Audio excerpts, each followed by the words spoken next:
आदर्श ने कहा, प्रशिक्षक केदार की सलाह के लिए शुक्रिया। मैं समझता हूं कि आप क्या कह रहे हैं। लोगों को लगता है कि वे चाहे कितने भी परफेक्ट क्यों न हो, कोई ना कोई उनसे बेहतर जरूर निकल ही आता है। उसने मुश्किल से एक ही प्राइमल एरो डाला था, लेकिन एक एकांत प्रिय परिवार के एक प्रतिभाशाली युवक ने 7 डाल दिए थे। अंतर एकदम क्लियर था। प्रशिक्षक केदार की पलकें झपक गईं। क्या तुम मुझे अपना कारण बता सकते हो? उन्हें लगा कि आदर्श को अपने डिसीजन पर अड़े रहने के लिए कुछ कारण चाहिए, वरना इसे समझना बहुत मुश्किल है। आदर्श ने सहजता से समझाया, कोई खास वजह नहीं है। जब मैं क्लाउड वाइल्डरनेस में था तो रोजी रोटी कमाने के लिए जड़ी बूटियां तोड़ता था। जब मैं चलने फिरने लगा तो मैंने जड़ी बूटियां तोड़ना शुरू कर दिया। इस तरह इतने सालों में मुझे जड़ी बूटियां तोड़ने का कुछ एक्सपीरियंस हो गया है। साथ ही जड़ी बूटियां तोड़ने में मेरी कुछ टैलेंट भी है, इसलिए मुझे लगता है कि मैं अच्छा कर पाऊंगा। आदर्श का ये एक्सप्लेनेशन सुनकर आसपास के लोग दंग रह गए और उसे अजीब नजरों से देखने लगे। बादलों का जंगल, जीविका के लिए जड़ी बूटियां चुनना। वहां मौजूद युवा योद्धा कभी कभी जड़ी बूटियां चुनने जाते थे, लेकिन ऐसा तभी होता था जब वे ऐसे खजानों की तलाश में होते थे जो उनकी सफलता में मदद कर सकें। जीविका के लिए जड़ी बूटियां चुनने की जरूरत किसे थी? उन्हें विश्वास नहीं हुआ कि उनमें से एक जो उनसे ज्यादा शक्तिशाली था, पहले एक मेडिसिन बॉय था, और वो भी क्लाउड वाइल्डरनेस से। इससे उनके लिए इसे स्वीकार करना और भी मुश्किल हो गया। क्या गरीब और बंजर क्लाउड वाइल्डरनेस का एक औषधि लड़का उन सभी से बेहतर था जो ऊंचे खानदानों से आए थे? ये सुनकर वे अवाक रह गए। ये ऐसा था मानो किसी खच्चर ने घोड़ों के एक ग्रुप में घुसपैठ कर ली हो और फिर उसने सभी घोड़ों को हरा दिया हो। खच्चर जरूरी नहीं कि घोड़े से कमतर ही हो, उसकी सहन शक्ति और ताकत ज्यादा होती थी और वो कम खाता था। हालांकि घोड़ा तेज दौड़ सकता था, लेकिन वो कमजोर होता था और भारी काम नहीं कर पाता था। दोनों के अपने अपने फायदे थे, लेकिन कोई भी घोड़े की बजाय मेहनती खच्चर बनना नहीं चाहेगा। अब घोड़ों का ग्रुप अपनी क्षमताओं को बेहतर करने के लिए कोई भी काम चुन सकता था, फिर भी आदर्श ने जड़ी बूटियां चुनना चुना। ये ऐसा था जैसे घोड़ों ने युद्ध के मैदान में जाने का एक्शन लिया था, लेकिन खच्चर ने चक्की पीसने का काम चुना था। और इसका कारण ये था कि उसने क्लाउड वाइल्डरनेस में ये काम किया था और ये उसका व्यापार था। इसके अलावा उसने ये भी कहा कि उनमें जड़ी बूटियां चुनने का टैलेंट है। इससे वे असमंजस में पड़ गए कि हंसें या रोएं। जड़ी बूटियां चुनने में क्या टैलेंट था? कौन जड़ी बूटियां नहीं चुन सकता? ये बच्चा क्या बकवास है। अभय ने आदर्श की तरफ भौहें चढ़ाकर देखा। वो आदर्श से कई बार भिड़ चुका था और आखिरी राउंड में हार के अलावा बाकी 2 बार जरूर हार गया था। वो आदर्श की ताकत जानता था, इसलिए उसे उत्सुकता हुई। उसकी परवाह मत करो भाई अभय, मुझे लगता है इस बच्चे को गवार बनने की आदत पड़ गई होगी। क्लाउड वाइल्डरनेस से आने वाले लोगों की थिंकिंग का एक खास तरीका होता है। बलवंत सही कह रहे हैं भाई अभय, चूंकि हम वैभव दिव्य साम्राज्य में आ गए हैं, इसलिए हमें अपनी ताकत बढ़ाने के लिए जल्दी से ड्रैगन स्केल रून्स जमा करने होंगे। इस तरह हम शिकार करने जा सकते हैं या दूसरे रिस्की ज्यादा इनाम वाले काम कर सकते हैं। जड़ी बूटियां चुनना ड्रैगन स्केल रून्स जमा करने का एक तेज मेथड कैसे हो सकता है? ये बच्चा आदर्श हमसे थोड़ा ज्यादा ताकतवर हो सकता है, लेकिन चूंकि वो बर्बादी की राह पर चलना चाहता है, इसलिए उसे कोई नहीं रोक सकता। हो सकता है कि बाद में वो लोगों के सागर में डूब जाए और वो हमारे लिए एक सीढ़ी बन जाए जिसे हम रौंद सकें। नक्षत्र सेना के लोग सीक्रेटली अपनी आवाजें भेजते थे। वे आदर्श के लिए बिल्कुल अजनबी थे, इसलिए ज्यादा कुछ नहीं कहते थे। कहना चाहिए कि किसी के मूर्खतापूर्ण फैसले पर वे सचमुच बहुत खुश होते थे, क्योंकि वे सब कॉम्पिटिटर थे। प्रशिक्षक केदार ने सिर हिलाया। आखिरकार उन्होंने आदर्श को समझाने की कोशिश छोड़ दी। उन्होंने कहा, तो फिर अपना ख्याल रखना। हर साल नए खिलाड़ियों में से कुछ एक्स्ट्रा ऑर्डिनरी खिलाड़ी निकलेंगे। 2 साल में निनाद और विशांत दोनों वही वरद और कृपाण बन जाएंगे जिन्हें तुमने पहले देखा था। उन दोनों के पास 1 साल के अंदर स्वर्ग या पृथ्वी सम्मान सूची में टॉप 1000 प्लेसेस में एंट्री करने का चांस है, लेकिन तुम्हारे पास टॉप 1000 में एंट्री करने में कितना टाइम लगेगा? और तो और, क्या तुम वैभव दिव्य साम्राज्य छोड़ने से पहले टॉप 1000 में एंट्री कर पाओगे? ये वर्ड्स कहकर प्रशिक्षक केदार वहां से चले गए। प्रशिक्षक केदार ने कहा था कि जो भी वैभव दिव्य साम्राज्य में टॉप 1000 प्लेसेस में एंट्री करेगा, उसे दिव्य साम्राज्य के भीतर सभी अलग अलग बड़े ग्रुप्स का ध्यान मिलेगा। 1 साल में टॉप 1000 में शामिल होने का मतलब था कि 2 साल में टॉप 200 में शामिल होना आसान था। 3 साल में ये टॉप 50-60 में होगा। 6 साल बाद वैभव दिव्य साम्राज्य छोड़ते समय उनके टॉप 5 या टॉप 3 में शामिल होने की पॉसिबिलिटी थी, यहां तक कि पहले स्थान पर भी।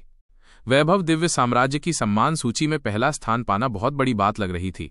उस स्थान पर जो व्यक्ति था वो कृपाण और वरद से कोसों दूर था, और कृपाण और वरद ऐसे लोग थे जिन्हें पकड़ना उनके लिए बहुत मुश्किल था। अंतर एकदम क्लियर था। आदर्श ने दूसरों की राय को इग्नोर कर दिया। खाना खाने के बाद वो सीधे अपने घर वापस चला गया। उसने मेडिटेशन करना शुरू कर दिया, जिससे उसका शरीर धीरे धीरे आदिम प्रजाति के सार के साथ घुल मिल गया। एक रात के बाद जब आसमान में रोशनी फैल गई तो वैभव दिव्य साम्राज्य अभी भी कोहरे से भरा हुआ था। आदर्श ने नहा धोकर काम पर जाने की तैयारी की। जीजुन भी बाहर आ गया। दोनों एक दूसरे के बहुत पास पास रहते थे। आज जीजुन ने एक सिंपल बंद शर्ट पहन ली थी और वो एक अमीर यंग मास्टर की तरह कम और थोड़ा ज्यादा देहाती लग रहा था। आदर्श, जड़ी बूटियां चुनना तो बहुत यूजलेस है। इस उम्र में तुम्हारी एक्टिविटीज मैंने अपनी पूरी जिंदगी में सबसे बेहतरीन देखी हैं। जीजुन अभी भी आदर्श के फैसले से पूरी तरह सरप्राइज था। एक स्पारिंग पार्टनर होने का सबसे जरूरी पार्ट यह था कि आपको अटैक्स के प्रति लचीला नहीं होना चाहिए। अगर आप अटैक्स के प्रति लचीले भी होते तो भी कई बार मारे जाने के बाद आप हार जाते। सबसे शक्तिशाली स्पारिंग पार्टनर वो होता है जो अटैक्स से बचकर अपनी रक्षा कर सके। आदर्श सूक्ष्मता की बड़ी सफलता के स्टेज में एंट्री कर चुका था, जिसका मतलब था कि उसे एक तीखे साथी के रूप में बहुत बेनिफिट होगा। जीजुन सच में बहुत जेलस था, लेकिन अब आदर्श जड़ी बूटियां चुनने जा रहा था जो एक खजाने की बर्बादी थी। क्या तुम सच में मेरे पीछे आने के बारे में नहीं सोच रहे हो? जीजुन को अभी भी आदर्श के फैसले पर थोड़ा अफसोस हो रहा था। नहीं, आदर्श मुस्कुराया और जीजुन की ओर हाथ हिलाया। जीजुन ने सिर हिलाया। छोड़ो भी, तुम्हारे अपने डिसीजंस हैं। हो सकता है मेरे ओपिनियन तुम्हें पसंद ना आए। जब से आदर्श ने मिनट सब्टालिटी की बड़ी सफलता की दहलीज को छुआ है, जीजुन आदर्श की बहुत तारीफ करते रहे हैं। हालांकि आदर्श का फैसला अजीब था। जीजुन का मानना था कि आदर्श के अपने लॉजिक थे। 15 मिनट बाद आदर्श अपनी जॉब की जगह पर पहुंच गया। अलग अलग तरह की जॉब्स के अपने अपने स्थान थे। चूंकि स्पैरिंग बहुत पॉपुलर थी, इसलिए एप्लीकेंट्स की संख्या ज्यादा हो गई, जिससे लंबी लाइन लग गई। लेकिन जड़ी बूटियां चुनने का काम बहुत शांत था। आदर्श अपने डेस्टिनेशन पर पहुंचा तो उसने कुछ लड़कियों को देखा जो आराम से जड़ी बूटियों को व्यवस्थित कर रही थी। जब इन लड़कियों ने आदर्श को देखा तो वे थोड़ी हैरान हुई। जब उन्होंने देखा कि आदर्श नौसिखिए की पोशाक में है तो साफ था कि वो एक न्यूकमर है जो अभी अभी वैभव दिव्य साम्राज्य में आया है। एक नौसिखिए के रूप में एक लड़का होना और जड़ी बूटियां चुनना इनक्रेडिबल था। जो लड़के कभी कभार जड़ी बूटियां चुनने आते थे, उन्हें आमतौर पर कुछ चोटें लग जाती थीं, जिसके रिजल्ट में वे कुश्ती या फोर्जिंग के लिए अनफिट हो जाते थे। इसलिए वे जड़ी बूटियां चुनने आते थे। आदर्श ने लड़कियों की बात अनसुनी कर दी और अपना नाम बताया तथा उसे एक दवा की टोकरी, जड़ी बूटियां रखने के लिए एक जेट बॉक्स और जड़ी बूटी पर्वत का एक मैप मिला। प्रभारी व्यक्ति एक 30 साल की महिला थी जिसका सरनेम राय था। आदर्श के आने से वो बेपरवाह थी और बस अपने आईने में देखती रही। वो अपने बालों की लटों से बार बार छेड़छाड़ करती रही, लेकिन वो जिस भी पोजीशन में होती उससे कभी सेटिस्फाई नहीं होती थी। जड़ी बूटी चुनने की जिम्मेदारी होने के बावजूद उसे खुद भी लगता था कि जड़ी बूटी चुनना एक बंद अंत वाला काम है। आदर्श को इतनी कम उम्र में आलस करते देखकर उसके मन में आदर्श के लिए अच्छी फीलिंग्स नहीं रहीं। ये बहन, क्या मैं पूछ सकता हूं कि इस जूनियर द्वारा चुनी गई जड़ी बूटियों के बदले कितने ड्रैगन स्केल रून्स का एक्सचेंज होता है? राय ने आदर्श की तरफ देखा और अपना आईना नीचे रख दिया। शायद इसलिए क्योंकि आदर्श ने बहन वर्ड का यूज करके उसे अच्छा महसूस कराया था, इसलिए जड़ी बूटियां चुनने आए इस आलसी बच्चे के लिए उसने थोड़ा धैर्य रखा। उसने आदर्श की तरफ एक बुकलेट फेंकी और कहा, यह जड़ी बूटियों और ड्रैगन स्केल्स की अदला बदली की टेबल है, इसे खुद देखो। आदर्श ने मैनुअल उठाया और पहला पन्ना पलटा। पहले पन्ने पर लिखे वर्ड्स को देखकर आदर्श चौंक गया। पहले पेज पर लिखा था, किंगली वर्ष 82 में निष्ठा ने 60 दिनों में 630 पाउंड जड़ी बूटियां तोड़ी और 19,260 ड्रैगन स्केल रून प्राप्त किए। उसने एंसेस्टर्स के रिकॉर्ड तोड़ दिए थे। ये रिकॉर्ड आने वाली जनरेशन को मोटिवेट करने के लिए है। रिकॉर्ड? ये नहीं हो सकता। क्या जड़ी बूटियां चुनने जैसे सिंपल काम का भी कोई रिकॉर्ड होता है? आदर्श के मन में हंगामा करने की बात सोचकर राय ने थोड़ा नाराज होते हुए कहा, क्या रिकॉर्ड होना अजीब है?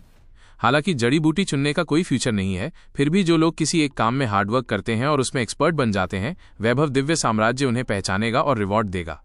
दिव्य नगरी में हर उस चीज का रिकॉर्ड होगा जिसे मेजर किया जा सकता है, जिसमें फॉर्जिंग जैसी चीजें भी शामिल हैं। जहां तक जड़ी बूटी चुनने के रिकॉर्ड की बात है, वो 2-3 हजार साल पहले का है। जो व्यक्ति रिकॉर्ड तोड़ेगा उसे एकमुश्त 10,000 ड्रैगन स्केल रून्स और एक गौरव बिंदु का इनाम मिलेगा। 10,000 ड्रैगन स्केल रून्स और एक गौरव पॉइंट। आदर्श की आंखें चमक उठीं। 10,000 ड्रैगन स्केल रून्स उसके लिए जंगल के दिव्य हॉल में 20 घंटे तक साधना करने के लिए काफी थे। इसके अलावा एक गौरव पॉइंट भी था। ये और भी बड़ा था। वैभव दिव्य साम्राज्य की सबसे महंगी चीजों का एक्सचेंज केवल गौरव पॉइंट से ही किया जा सकता था। पूरे वैभव दिव्य साम्राज्य में 95% साधकों को अपने पूरे 6 सालों में एक भी गौरव पॉइंट नहीं मिलता। इससे पता चला कि गौरव पॉइंट पाना कितना मुश्किल था। दिव्य नगरी में एक नॉर्मल योद्धा के लिए गौरव पॉइंट एक इम्पॉसिबल चीज थी। रिकॉर्ड तोड़ने पर बड़ा रिवॉर्ड मिलता था, भले ही वो कोई मामूली रिकॉर्ड ही क्यों ना हो, फिर भी वो एक्स्ट्रा ऑर्डिनरी ही होता था। आदर्श ने एक्साइटमेंट से अपनी उंगलियों से पन्नों को दबाया और एक एक करके पलटा। वैभव दिव्य साम्राज्य के हर्बल माउंटेन द्वारा बनाई गई जड़ी बूटियों की कैटेगरी बहुत क्लियर थी। सबसे आम जड़ी बूटियों में स्वर्ग, पृथ्वी, रहस्यमयी और पीली का स्थान था। सबसे ज्यादा पाई जाने वाली जड़ी बूटियां मिस्टिक या पीली कैटेगरी की थीं।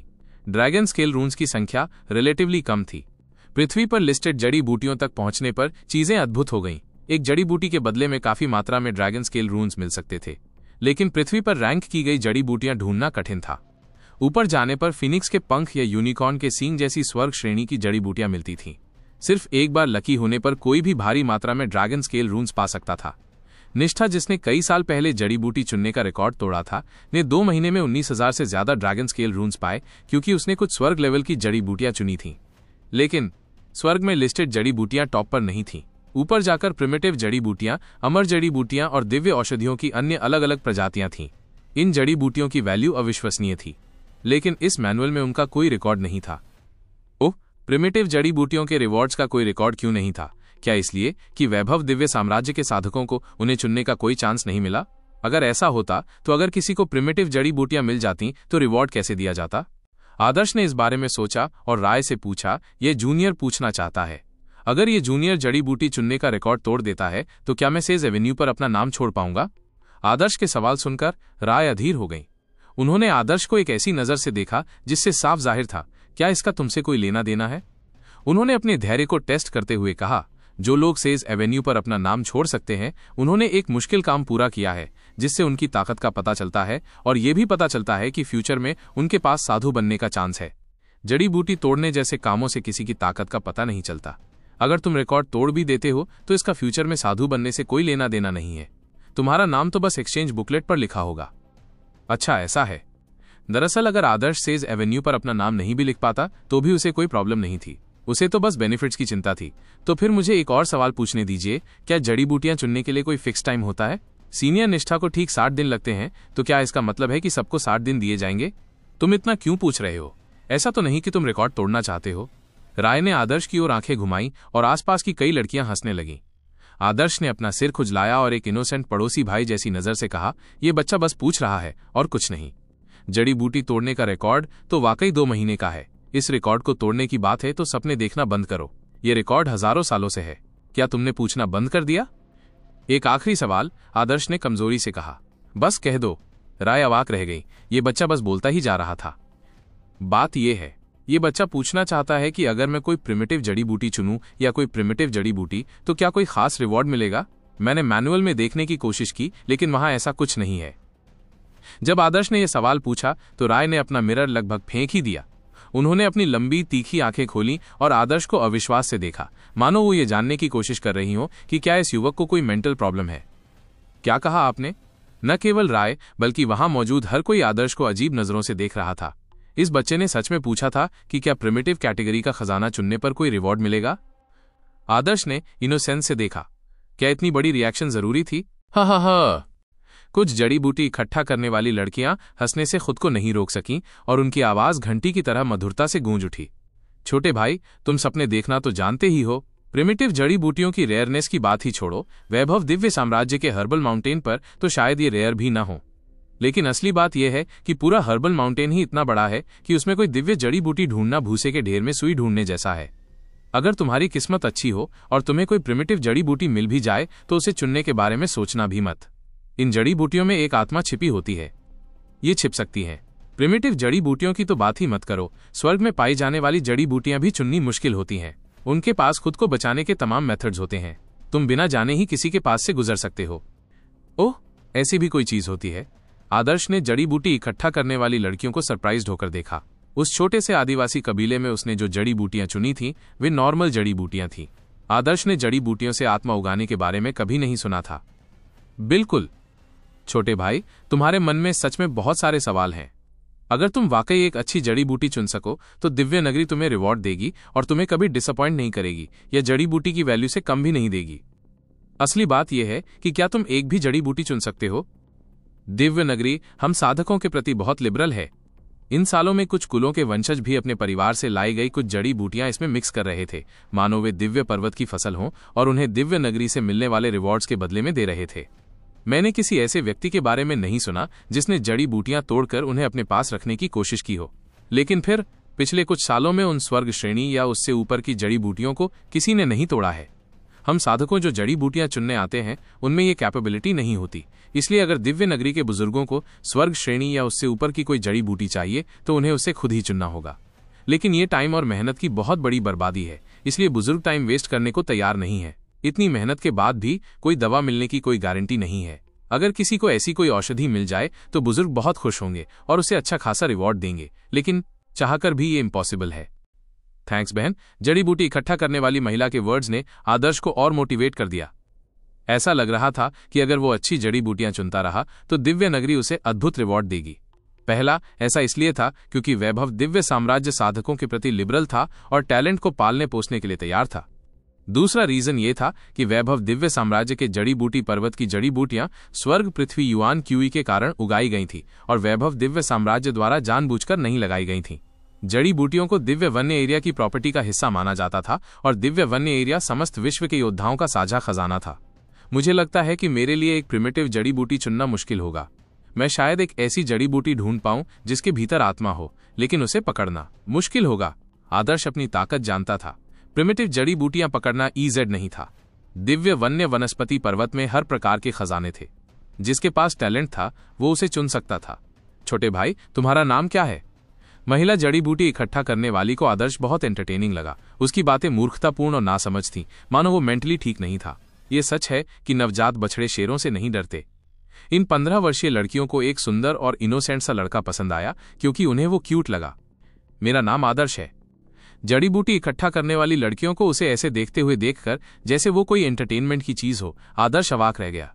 वो एक अडल्ट था, लेकिन 15 साल की इन लड़कियों को वो बहुत मजेदार लग रहा था, जिससे आदर्श समझ नहीं पा रहा था कि हंसे या रोए।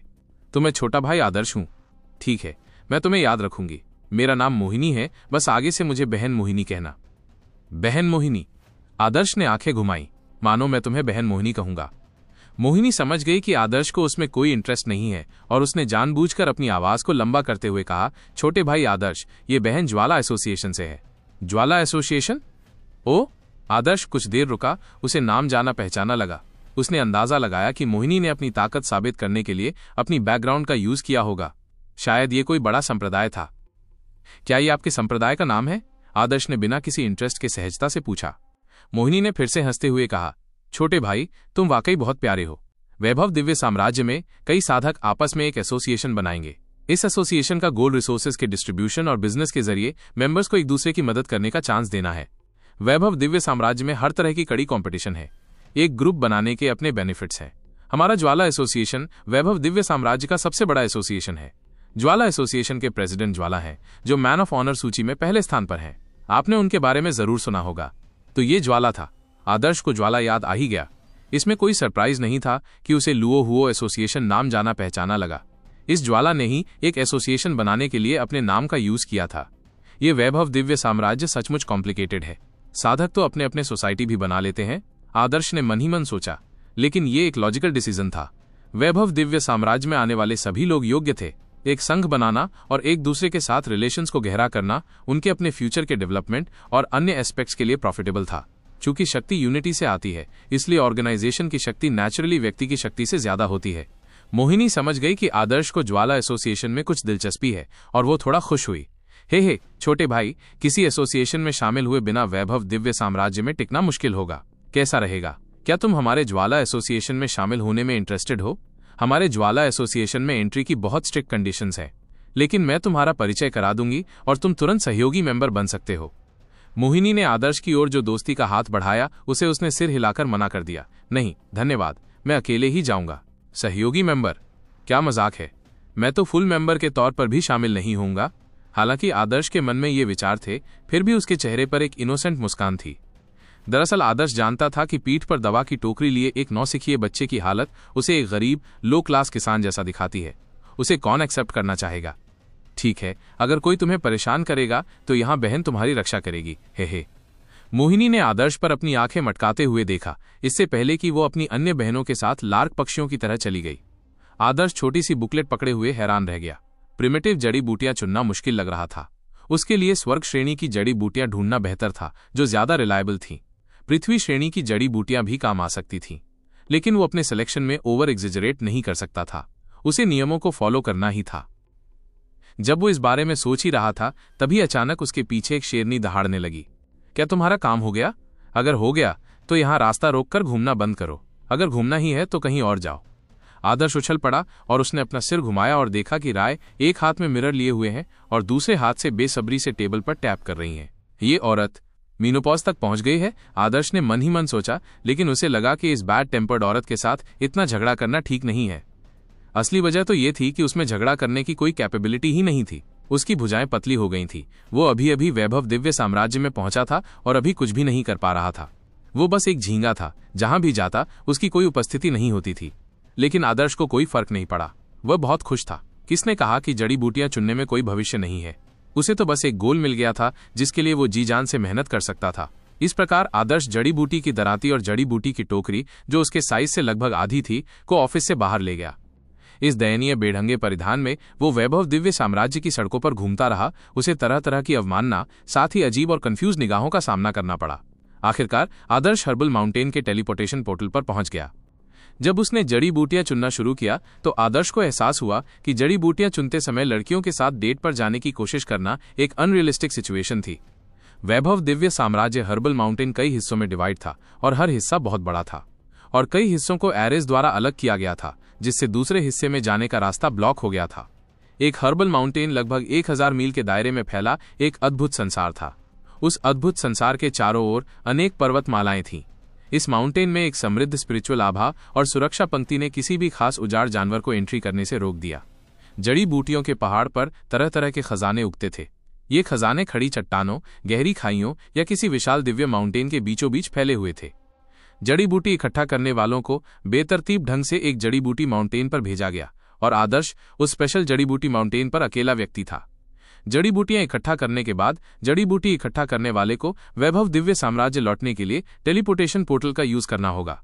वैभव दिव्य शहर में पहुंचने पर उन्हें जड़ी बूटियों को पलटना था और ड्रैगन स्केल रून्स रिवॉर्ड्स को कैलकुलेट करना था।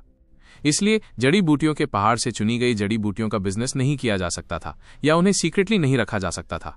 जड़ी बूटियां चुनने जाने से पहले योद्धाओं की फिजिकल सर्च भी ली जाती थी। ऐसा इसलिए किया जाता था ताकि बेईमान लोग ड्रैगन स्केल रून्स के बदले अपनी जड़ी बूटियां न लाएं। इन सारे नियमों के तहत जड़ी बूटियां चुनना एक अकेला और बोरिंग काम था।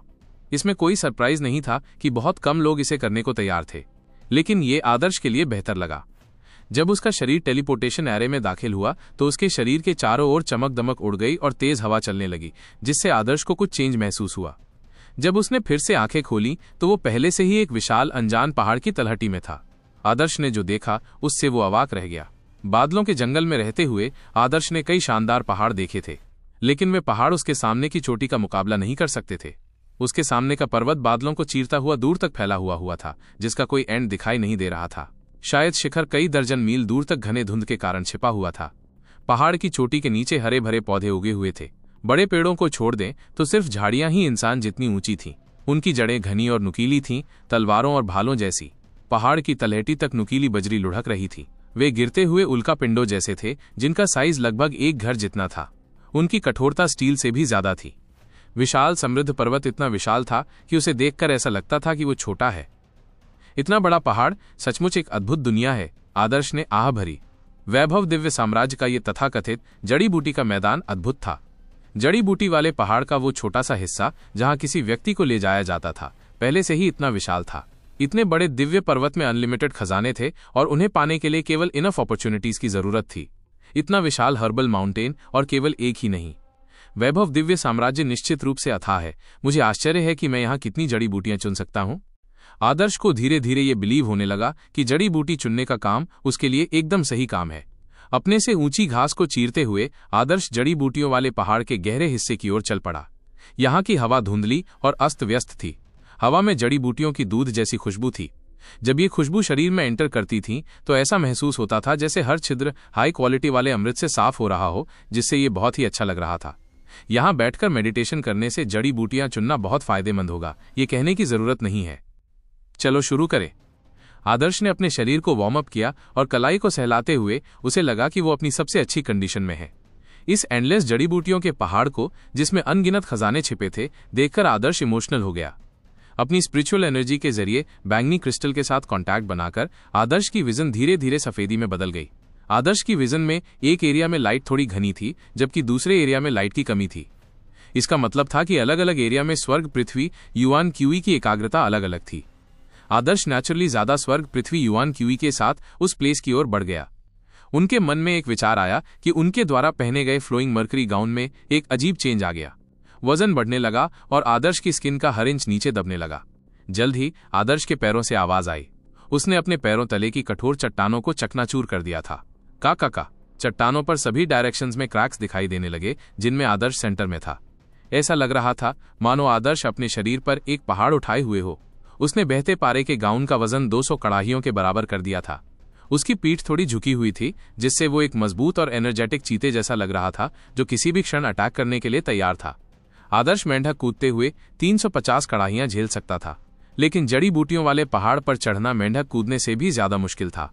अगर वो 350 कड़ाहियां उठाता तो उसकी ताकत जल्दी खत्म हो जाती। आदर्श न केवल जड़ी बूटियां चुनना चाहता था, बल्कि वो इस मौके का यूज अपने शरीर की शक्ति को ट्रेन करने के लिए भी करना चाहता था, जिससे वो लगातार अपनी लिमिट तक बढ़ सके। टाइम की कमी थी। वैभव दिव्य साम्राज्य में भीषण कंपटीशन के कारण आदर्श को ट्रेनिंग के लिए हर मोमेंट का यूज करना पड़ता था। यहां तक कि जड़ी बूटियां चुनना भी ट्रेनिंग का एक रेयर मौका था। आदर्श बहुत कम टाइम में ही क्लाउड वाइल्डरनेस में एक्सीलेंट बन गया। वो एक नॉर्मल युवा से स्टेप बाय स्टेप अपनी प्रेजेंट कंडीशन तक पहुंचा था। इसे बताने के लिए चमत्कार शब्द काफी नहीं था। असली वजह आदर्श के पास मौजूद बैंगनी क्रिस्टल था, लेकिन उसी को बेस बनाकर आदर्श ने हार्डवर्क किया था और टाइम का यूज करते हुए वो साधना के हर मौके का फायदा उठा पाया। 200 कड़ाहियों वाला फ्लोइंग मर्करी गाउन पहनकर इतने ऊंचे पहाड़ पर चढ़ना सच में मुश्किल था। आखिर उस जड़ी बूटी वाले पहाड़ के अंदर कोई खास टाइलें तो थी नहीं। 200 कड़ाहियों का वजन इन चट्टानों को चूर चूर करने के लिए काफी था। एक लंबी सांस लेने के बाद आदर्श ने क्यूई को अपने डेंटियन में डुबो दिया और उसके शरीर की सारी हड्डियां टूटने लगी। बैंगनी रक्त के शुरुआती स्टेजेस की एक्सट्रीम एनर्जी जलने लगी। बहते रक्त के सहारे आदर्श पहाड़ पर दौड़ते हुए एक पावरफुल चीते की तरह था। वैभव दिव्य साम्राज्य का हर्बल माउंटेन अपने अनलिमिटेड खजाने के साथ आदर्श की खोज का वेट कर रहा था। आदर्श उत्सुकता और एक्साइटमेंट से भरा हुआ था। आदर्श की मार्शल आर्ट की राह एक रोमांचक नए चैप्टर की ओर खुल गई थी। दिव्य जंगल के एंडलेस वैभव दिव्य साम्राज्य के हर्ब माउंटेन में एक छोटी सी आकृति पहाड़ों पर चढ़ रही थी और जंप कर रही थी। बहते पारे के गाउन के 200 कड़ाहियों के वजन के साथ आदर्श को हर कदम केयरफुली उठाना पड़ रहा था। वो कीचड़ पर नहीं, बल्कि चट्टानों पर पैर रख सकता था, वरना उसका पूरा पैर जमीन में धंस जाता। दिव्य निर्जन पर्वतों में बहुत सी चट्टानें थीं और उनकी कठोरता आदर्श के वजन को सहन करने के लिए पर्याप्त थी। चट्टान के एक पीस पर पैर रखने के बाद जब आदर्श दूसरा स्टेप लेने ही वाला था, तो जिस बड़ी हरी चट्टान पर उसने अपना वजन टिकाया था वो अचानक पलट गई, मानो वो आदर्श के भारी वजन को संभाल नहीं पाई और जमीन से बाहर निकल आई। इस अचानक घटना ने आदर्श को हैरान कर दिया। चट्टान के उछलने से उसका पूरा शरीर नीचे गिर गया। फ्लोइंग मर्करी गाउन में 200 कड़ाहियों का वजन होने के कारण यदि उसने समय रहते वजन नहीं बदला होता तो गिरना कोई हंसी मजाक वाली बात नहीं होती। यदि आदर्श किसी नॉर्मल चट्टान पर गिरता तो वे टूट जाती और उसी टाइम उसे चोट लग जाती। ये देखते हुए कि वो एक बड़ी चट्टान पर गिरने वाला था, आदर्श ने फिर भी बहते हुए पारे के गाउन का वजन नहीं बदला। इसके बजाय उसने अपने शरीर को हवा में घुमाया और अपनी पीठ से अपनी 1000 सेना की कृपाण निकाली। इंसान के साइज वाली 1000 सेना की कृपाण चट्टान की दीवार को टोफू की तरह चीरती हुई निकल गई। इस फोर्स का यूज करते हुए आदर्श ने अपने शरीर को हवा में उछाला और कलाबाजी करते हुए वापस हवा में उछला। इस बैकफ्लिप की ताकत से आदर्श का शरीर, जो पहले उसकी पीठ के बल जमीन से टकराने वाला था, एक तरफ स्विंग करने में कामयाब रहा। वो एक फुर्तीले बंदर की तरह था। 3 मीटर की दूरी तय करने और एक चट्टान पर अपने पैर के अंगूठे को टच करने के बाद आदर्श ने अपनी स्टेबिलिटी वापस पा ली, लेकिन उसके पैर के अंगूठे की नॉर्मल नोक ने चट्टान को टुकड़े टुकड़े कर दिया था। इसका रिजल्ट ये हुआ कि आदर्श के पास फाइनली इतनी शक्ति आ गई कि वो एक चट्टान के ऊपर मजबूती से लैंड कर सका। उसके द्वारा की गई चालों की सीरीज सूक्ष्मता की ग्रेट सक्सेस की दहलीज तक पहुंचने का रिजल्ट थी। अगर ऐसा नहीं होता तो वो बड़ी चट्टान से गिरते समय केवल बहते हुए मरकरी गाउन का भार कम कर सकता था। 200 कड़ाहियों के वजन के साथ पहाड़ पर चढ़ना उसके लिए मुश्किल था, क्योंकि वो जिन चट्टानों पर चलता था उन्हें गलती से कुचल सकता था। आदर्श लगातार कोशिशें और एक्सपेरिमेंट कर रहा था। इन सब कोशिशों के बीच उसने धीरे धीरे अपनी ताकत पर और भी सही कंट्रोल हासिल कर लिया। ताकत का हर एक अंश जरूरत से ज्यादा या कम नहीं था, मानो वो किसी तलवार की नोक पर डांस कर रहा हो। Bang bang bang. आदर्श एक के बाद एक कदम पहाड़ पर चढ़ता गया। हर कदम तेज और केयरफुल था। वो जिस भी जगह से गुजरता वो किसी बड़े जानवर के कदमों जैसी लगती थी। जहां भी वो अपने पैर रखता वहां एक बड़ा गड्ढा बन जाता। हर बार जब वो चट्टानों पर कदम रखता था तो आदर्श सेफली बाहर निकलने के लिए अपनी मोबिलिटी स्किल्स का यूज करता था। ओह! आदर्श को अचानक एहसास हुआ कि 100 मीटर दूर एक पेड़ के पास एक टिमटिमाती हुई रोशनी थी, मानो तारों की रोशनी हो। आदर्श के शरीर के भीतर बैंगनी क्रिस्टल थोड़ा स्पंदित होने लगा, जिससे आदर्श का ध्यान लाइट के अस्तित्व की ओर गया। आदर्श का साधना लेवल ऊंचा होने के साथ साथ उसकी स्पिरिचुअल एनर्जी और भी पावरफुल होती जा रही थी, जिससे अब वो चीजों को और भी गहराई से समझ सकता था। आदर्श 100 मीटर के दायरे में एनर्जी के हर कण को देख सकता था, और अगर आसपास कोई प्रिमिटिव प्रजाति प्योर एनर्जी से भरपूर होती तो चाहे वो दसियों मील दूर ही क्यों न होती, आदर्श उसे पहचान लेता। एनर्जी सीलबंद होने पर भी आदर्श की परसेप्शन पर कोई इफेक्ट नहीं पड़ता। बेशक सीलबंद एनर्जी को समझ पाना एक बात थी, उसे एब्जॉर्ब करना दूसरी बात थी। ये वो अद्भुत विजन थी जो बैंगनी क्रिस्टल ने आदर्श को दी थी, माइनस एक ऐसी दुनिया जिसके निर्माण खंड एनर्जी थे। बैंगनी क्रिस्टल के मार्गदर्शन में आदर्श ने इजीली एनर्जी का सोर्स ढूंढ लिया। झाड़ियों को हटाते हुए आदर्श को एक पेड़ के तने की दरारों के बीच मुट्ठी भर साइज का एक फूल मिला। शून्य सितारा फूल। फूल के रंग और पंखुड़ियों की गति को देखकर आदर्श ने फूल को पहचान लिया। जब वो वैभव दिव्य साम्राज्य आया तो उसने दिव्य वन्य क्षेत्र नाम की बुक पढ़ी थी, जिसमें शून्य तारा पुष्प के बारे में लिखा था। ये पुष्प स्वर्ग, पृथ्वी, युआन क्यूई और वर्षा को सोखकर डेवलप हुआ था। ये एक नॉर्मल बड़े पेड़ में परजीवी की तरह जड़ जमाए हुए था, लेकिन ये पेड़ असल में शून्य तारा पुष्प की जड़ों से अलग नहीं था। शून्य तारा पुष्प को हटाने पर पेड़ धीरे धीरे मुरझा जाएगा। दिव्य जंगल में सभी तरह के खजाने थे जिनमें छिपने और खुद की रक्षा करने की कैपेबिलिटी थी। अगर नहीं तो वे इजीली उजाड़ जानवरों द्वारा खाए जा सकते थे या ह्यूमंस द्वारा उठाए जा सकते थे। शून्य सितारा फूल एक हाई कैटेगरी की पीली श्रेणी की जड़ी बूटी थी और इसे लगभग 3 ड्रैगन स्केल रून्स के बदले में लिया जा सकता था। इतनी दूर जाने के बाद मुझे बस ये हाई क्लास पीला श्रेणी वाला शून्य तारा पुष्प ही मिला है। अगर ये दिव्य नगरी के दूसरे साधक हैं जिनके पास बैंगनी क्रिस्टल नहीं है, तो वे घास और पत्थरों में से जड़ी बूटियां ही ढूंढ पाएंगे। जड़ी बूटियां चुनने में उनकी एफिशिएंसी बहुत कम होगी। एक दिन में 1 दर्जन पीले श्रेणी की जड़ी बूटियां मिलना सच में सरप्राइजिंग होगा। अगर कोई लकी रहा तो 1 या 2 रहस्यवादी श्रेणी की जड़ी बूटियां भी अच्छी हार्वेस्ट हो सकती हैं। लो क्लास की पीली श्रेणी की जड़ी बूटियों को केवल 2 ड्रैगन स्केल रून्स के बदले में चेंज किया जा सकता है। मिस्टिक श्रेणी की जड़ी बूटियों से थोड़ा ज्यादा मिल सकता है, लेकिन ये केवल लगभग 10 ड्रैगन स्केल रून्स ही होते हैं। इस काउंटिंग के मेथड से एक जड़ी बूटी चुनने वाला साधक एक दिन में ज्यादा से ज्यादा 40-50 ड्रैगन स्केल रून्स पा सकता है। लेकिन जड़ी बूटी चुनने का काम चुनने पर रोज कम से कम 25 ड्रैगन स्केल रून्स की जड़ी बूटियां देनी पड़ती हैं। ये पहली बात तो दिव्य नगरी के लिए रिसोर्स जुटाने का एक तरीका था, और दूसरी बात लोगों को आलस से बचाने का। एक बार 25 ड्रैगन स्केल रून्स कम हो जाने पर और भी कम हो जाएंगे। कोई सरप्राइज नहीं था कि लोग जड़ी बूटियां तोड़ने से हिचकिचाते थे। यह सच में एक अकेला, बोरिंग और एंडलेस काम था। शून्य सितारा फूल चुनने के बाद वो आगे बढ़ता रहा। मलबे और इजीली फिसलने वाली बजरी पर कदम रखकर आदर्श अपने चाल कौशल और शक्ति कंट्रोल का टेस्ट करता रहा। इससे नेचुरली आदर्श की स्पीड धीमी हो गई। एक नॉर्मल जड़ी बूटी चुनने वाला साधक जड़ी बूटी के पहाड़ पर पहुंचते ही जड़ी बूटियां ढूंढने लगता। उसके पास किसी और चीज की परवाह करने का टाइम नहीं होता। अगर वो 25 ड्रैगन स्केल रून्स नहीं दे पाता तो उसके ड्रैगन स्केल रून्स नेगेटिव में चले जाते। लगातार 2 दिनों तक नेगेटिव ड्रैगन स्केल रून्स तक पहुंचने पर दिव्य शहर फ्री रहने के प्रिविलेजेस को हटा देगा, जिससे व्यक्ति को सड़कों पर सोना पड़ेगा। एक योद्धा के लिए सड़कों पर सोना कोई बड़ी बात नहीं थी, और सच में ये कोई पनिशमेंट भी नहीं थी, लेकिन ये बहुत ही शर्मनाक बात होती। जो लोग वैभव दिव्य साम्राज्य में आ सकते थे वे सभी अभिमानी लोग थे, लेकिन दिव्य नगरी के फ्री रहने की जगह में रहने के लिए अनफिट होकर सड़कों पर सोने की नौबत आना उनके कुलों तक पहुंचकर उनकी खिल्ली उड़ाने जैसा होता। वे सुसाइड ही कर लेते। इसलिए जड़ी बूटियां चुनने आए लोग लापरवाही बरतने की हिम्मत नहीं कर पाते थे। लेकिन आदर्श धीरे धीरे जड़ी बूटियों के पहाड़ पर चढ़ता रहा। ज्यादातर टाइम वो अपनी मोबिलिटी का अभ्यास करता रहा। जड़ी बूटियां चुनने की बात वो इजीली करता था। बैंगनी क्रिस्टल के साथ उसकी एफिशिएंसी रेट 100% थी। जल्द ही आदर्श की जड़ी बूटियों की टोकरी 1 दर्जन तरह की जड़ी बूटियों से भर गई, जिनमें से ज्यादातर पीली श्रेणी की थीं। आदर्श ने एस्टिमेट किया कि जड़ी बूटियां केवल 30 या उससे ज्यादा ड्रैगन स्केल रून्स के बराबर थीं। ओह, यानी? आदर्श ने ऊपर देखा और पाया कि कई 100 मीटर दूर एक धुंधला एनर्जी उतार चढ़ाव था। ये एनर्जी उतार चढ़ाव उन पीली श्रेणी की जड़ी बूटियों से भी ज्यादा तेज था जो उसने पहले देखी थी। ये एक रहस्यवादी श्रेणी की जड़ी बूटी होनी चाहिए। आदर्श ने अपने होंठ चाटे और एक फुर्तीले बंदर की तरह एनर्जी में उतार चढ़ाव की ओर बढ़ने के लिए अपने चाल कौशल का यूज करना शुरू कर दिया।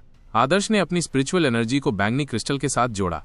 उसकी नजर में स्वर्ग, पृथ्वी, युआन क्यूई का एक विशाल गोला फायर बॉल की तरह जल रहा था। ये क्लियर था कि इसके कोर में कोई स्पिरिचुअल आइटम थी।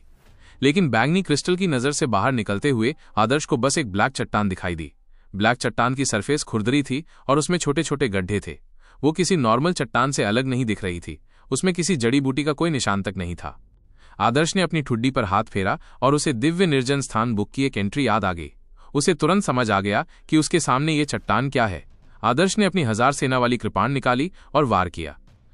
हल्की सी आवाज के साथ ब्लैक चट्टान 2 टुकड़ों में कट गई। बहुत मुश्किल। लगता है मैं सही था। आदर्श की आंखें चमक उठीं। 1000 सेना वाला कृपाण मेटल को कीचड़ की तरह चीर सकता था और उसकी ताकत से आदर्श एक मोटी मेटल की दीवार को भी इजीली चीर सकता था। चट्टान की तो बात ही छोड़िए। फिर भी आदर्श के सामने की चट्टान हालांकि फट गई थी, फिर भी आदर्श के हाथों में सुन्नता पैदा कर रही थी। ये कोई नॉर्मल चट्टान नहीं बल्कि एक उल्कापिंड था, जैसा कि एक उल्कापिंड से एक्सपेक्टेड है। गिरने के प्रोसेस के कारण उल्कापिंड स्वर्ग पृथ्वी युआन क्यूई के साथ घर्षण के कारण गर्म हो जाएगा और फाइनली आग की लपटों में बदल जाएगा। आग सभी इंप्योरिटीज को जला देगी और स्वर्ग पृथ्वी युआन क्यूई का सार चट्टान में एंटर कर जाएगा। इस तरह मोल्डिंग करने से चट्टान नॉर्मल मेटल से बिल्कुल अलग लेवल पर होगी। ये वैसा ही था जैसे कोई लोहार मेटल को करोड़ों बार पीट कर गढ़ता है। आदर्श द्वारा तोड़ा गया उल्कापिंड अंदर से चिकना था, वो ग्रेवाइट था। ग्रेवाइट बनावट के भीतर अंगूठे के साइज का एक छेद था जो बहुत ही क्लियर दिखाई दे रहा था। आदर्श ने उसे पकड़ने के लिए अपनी उंगली छेद में डाली और उसके चेहरे पर मुस्कान आ गई। उसने जल्दी से गड्ढे से एक कीड़ा बाहर निकाला।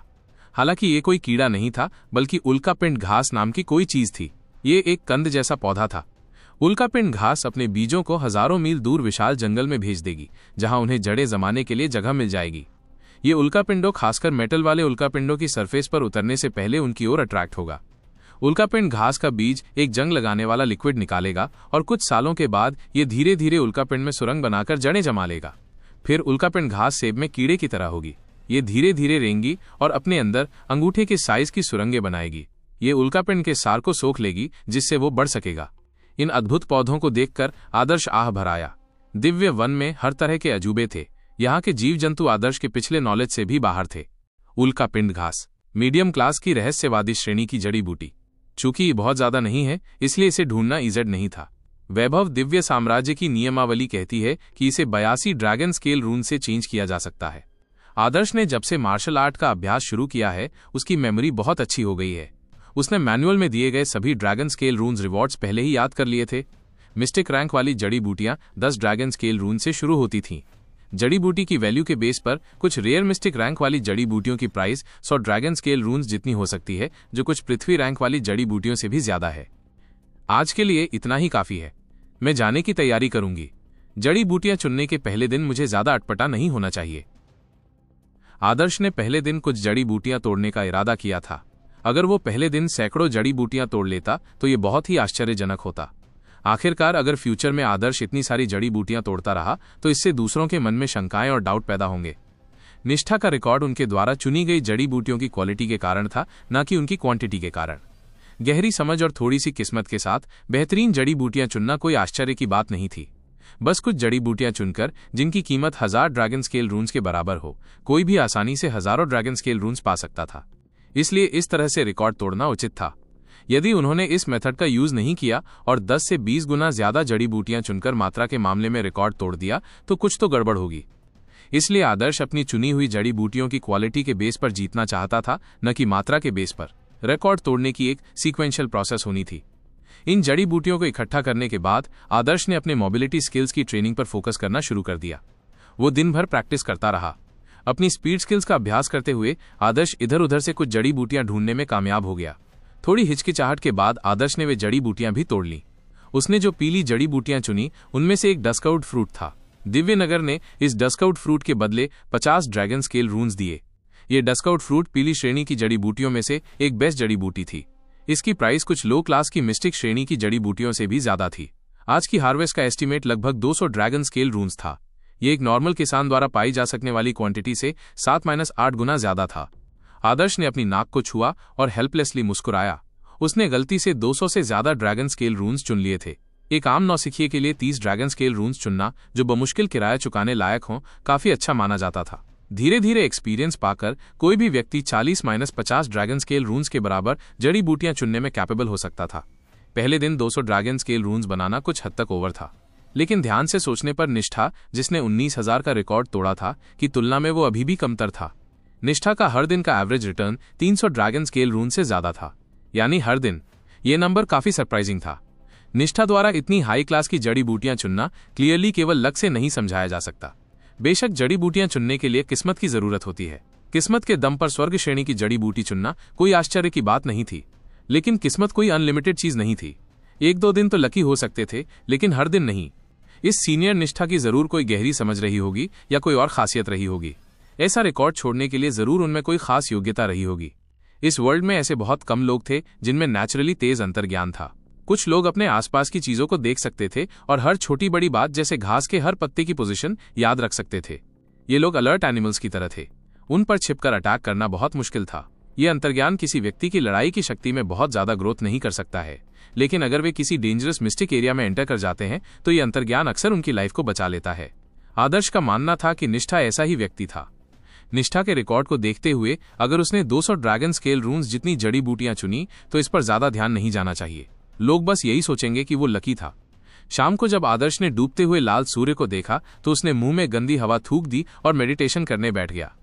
जब सूर्य पूरी तरह से अस्त हो गया तो आदर्श ने अपनी जड़ी बूटियों को व्यवस्थित किया और टेलीपोर्टेशन एरे के माध्यम से वापस वैभव दिव्य साम्राज्य में चला गया। जड़ी बूटियों की कटाई के अलावा आदर्श साफ तौर पर महसूस कर सकता था कि जड़ी बूटी चुनने की अपनी यात्रा के दौरान 200 हंडियों वाला बहता हुआ पारे का गाउन उसके शरीर को गढ़ रहा था। इसने उसके शरीर को बेहतर बनाया और उसे आदिम प्रजातियों की एनर्जी को पूरी तरह से एब्जॉर्ब करने में मदद की।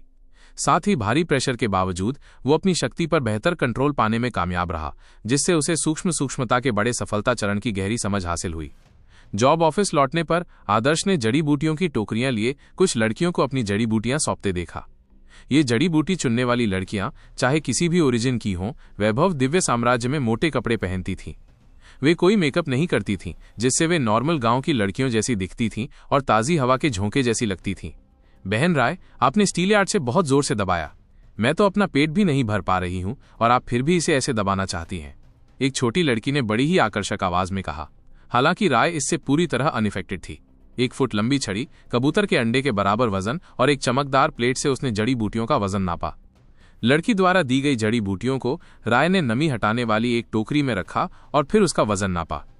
राय ने जड़ी बूटियों का वजन मापा और अगर उसने दर्ज की गई संख्या में थोड़ा बहुत चेंज कर दिया होता तो कोई बड़ी बात नहीं होती, लेकिन वो करप्ट और कंजूस थी, इसलिए कोई भी उससे कोई फायदा नहीं उठा सकता था। नेक्स्ट, राय ने अधीरता से हाथ हिलाया और चिड़चिड़ी लोली को इग्नोर कर दिया। लोली ने अपनी जीभ बाहर थूक दी और पीछे हट गई। उसके पीछे कुछ लड़कियां थीं जिनसे आदर्श पहले यहां मिला था। इन लड़कियों का मुखिया मोहिनी थी और वे सभी ज्वाला एसोसिएशन से थीं। मोहिनी ने स्टार्टिंग में आदर्श को देखा, लेकिन इस बार उसने उसका वेलकम नहीं किया। लो क्लास की पीली जड़ी बूटियां 545 ग्राम, 50 ग्राम तक राउंडेड करने पर यह 500 गिना जाएगा। टोटल्स और ड्रैगन स्केल रून्स। राय ने चतुराई से अपना स्टीलयार्ड संभाले रखा। उसने तेजी से वर्ड्स की एक सीरीज बोल दी। ध्यान से सुने बिना यह बताना इम्पॉसिबल था कि उसने क्या कहा। दरअसल राय के साधना के लेवल और गहरी समझ के कारण वो अपने हाथ से जड़ी बूटियों का वजन ठीक ठीक बता सकती थी, लेकिन उसे नापने के लिए स्टील यार्ड का यूज करना ज्यादा पसंद था, क्योंकि तराजू को आगे पीछे खिसकाने से कई साधकों के दिल भी इफेक्ट होते थे। 95 ग्राम। ये गाना सुनकर खुशमिजाज मोहिनी मुस्कुराए बिना नहीं रह सकी। आमतौर पर केवल मीडियम क्लास की पीली श्रेणी और उससे ऊपर की जड़ी बूटियों की ही एक एक करके गिनती की जाती थी। ज्यादातर लो क्लास की पीली श्रेणी की जड़ी बूटियों को एक साथ मिलाकर एक एरे में सुखाया जाता था और हर 50 ग्राम के लिए 10 ड्रैगन स्केल रून्स दिए जाते थे। आखिरी 45 ग्राम को कम करने से उसका दिल दुख गया। उसे बस 5 ग्राम और चाहिए था। हालांकि लो क्लास की पीली जड़ी बूटियां वैल्यूएबल नहीं थी, फिर भी जड़ी बूटी चुनने वाली इन लड़कियों के लिए यही उनकी इनकम का मेन सोर्स था। हाई क्लास की जड़ी बूटियां ढूंढना बहुत मुश्किल था। फॉर एग्जाम्पल, आदर्श की उल्कापिंड घास एक चट्टान के अंदर छिपी हुई थी। चट्टान को चीरकर ही उसे देखा जा सकता था। भला ऐसी चीज कौन ढूंढ सकता था? मोहिनी के छोटे से ग्रुप में 4 लड़कियां थीं। उनकी सभी मीडियम और हाई क्लास की जड़ी बूटियों को मिलाकर उनकी टोटल अर्निंग 166 ड्रैगन स्केल रून्स थी। 100 ड्रैगन स्केल रून्स के किराए को घटाने पर केवल 66 बचे, यानी हर व्यक्ति पर एवरेज 15-16 ड्रैगन स्केल रून्स। ये इनकम बहुत खराब थी। अरे, मैंने एक और जड़ी बूटी क्यों नहीं ली? बस कुछ पत्तियां ही 5 ग्राम बन जाएंगी। मोहिनी का दिल उदास हो गया। उसने राय की तरफ देखा और जिद की, बहन राय, मुझे 550 ग्राम तक पहुंचने के लिए बस 5 ग्राम की कमी है। बस इसे जाने दो। क्या आप जानती हैं बहन राय, हमें कुछ दिन पहले एक बहुत ही बढ़िया अमृत मिला था और उसकी कीमत वाजिब थी और हम बहनों के यूज के लिए बिल्कुल सही थी। हमने बड़ी मुश्किल से दिव्य नगर के बैंक से 200 ड्रैगन स्केल रून्स उधार लिए और अपनी सेविंग से अमृत खरीदा।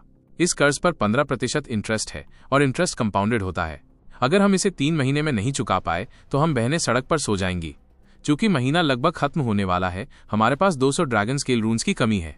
अगर हमारे पास इनफ है तो हम इसे वापस कर सकते हैं। अगर हम इसे वापस नहीं कर सकते तो हमें 1 महीने का इंटरेस्ट भी देना होगा। आप क्या? जैसे ही मोहिनी ने यह कहा, उसने पानी भरी बड़ी बड़ी आंखों से आकर्षक मासूम निगाहों से राय को देखा और अपनी पलकें झपकाईं। राय ने अपना स्टील यार्ड नीचे रख दिया था और अपना कीमती मिरर लेने ही वाली थी। मोहिनी की इतनी बात सुनकर उसने अपना सिर भी नहीं उठाया। उसने अपने बालों को ठीक किया और थोड़ी देर बाद ठंडे स्वर में बोली, तुमने जो बकवास की है उसका मुझसे क्या लेना देना है। मोहिनी की मुस्कान गायब हो गई। वो चापलूसी से मुस्कुराती रही। बहन राय का मिरर कितना सुंदर है, मैं कहती हूँ बहन राय कितनी सुंदर है। अगर मैं बहन राय जितनी सुंदर होती तो मैं कभी भी मिरर से अलग नहीं होती। धन्यवाद। राय ने मोहिनी की तारीफ एक्सेप्ट की और फिर अपने हाथ में छोटे मिरर के साथ छेड़छाड़ जारी रखी। वो अभेद्य थी। मोहिनी पूरी तरह टूट चुकी थी। चाहे उसने कितनी भी गिनती की हो, ड्रैगन स्केल रून्स की इतनी बड़ी रकम चुकाना उसके लिए मुश्किल था।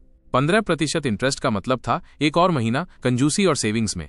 अगर वे फिर भी पैसा नहीं लौटा पाए तो उन्हें सड़कों पर सोना पड़ेगा। वैभव दिव्य साम्राज्य में लड़कियों के एक ग्रुप का सड़क पर सोना और उन्हें नर जानवरों का एक ग्रुप देखना, ये पूरी तरह से अपमानजनक था। आदर्श ने मोहिनी और राय के बीच की बातचीत सुनी। ये पहली बार था जब उसे पता चला कि वैभव दिव्य साम्राज्य में एक बैंक भी है। इसलिए नेगेटिव ड्रैगन स्केल रून्स वाले लोग लोन लेकर अपनी अच्छी आजीविका चला सकते थे। लेकिन 0.15% कंपाउंडेड इंटरेस्ट का मतलब था कि बैंक काफी हद तक सूदखोरी थी। 100 ड्रैगन स्केल रून्स उधार देने से अगला महीना 115 होगा और उसके बाद का महीना 132 होगा। यहां तक कि बहुत सारे सूदखोरी भी इतनी बुरी नहीं थी। कोई सरप्राइज नहीं कि मोहिनी इतने प्रेशर में थी। अगर वे कम टाइम में सूदखोरी का कर्ज नहीं चुका पाए तो फ्यूचर में ये लगभग इम्पॉसिबल हो जाएगा। 6 साल की ट्रेनिंग के दौरान कौन इतना ज्यादा इंटरेस्ट वाला कर्ज चुकाना चाहेगा, और इंटरेस्ट तो बढ़ता ही जा रहा था। बेशक इसका आदर्श से कोई लेना देना नहीं था। इस टाइम राय ने अपना शीशा नीचे रखा और आदर्श को अपनी जड़ी बूटियां तौलने दी। अरे तुम ही तो हो जो रिकॉर्ड तोड़ना चाहते हो। तुम वहां क्यों खड़े हो? जल्दी करो और उन्हें सौंप दो। राय बहुत अधीर लग रही थी। उसके एक्सप्रेशंस कह रहे थे कि जल्दी से जड़ी बूटियां सौंप दो और एक कोने में जाके बैठ जाओ। इस बड़ी बहन का कीमती टाइम वेस्ट मत करो।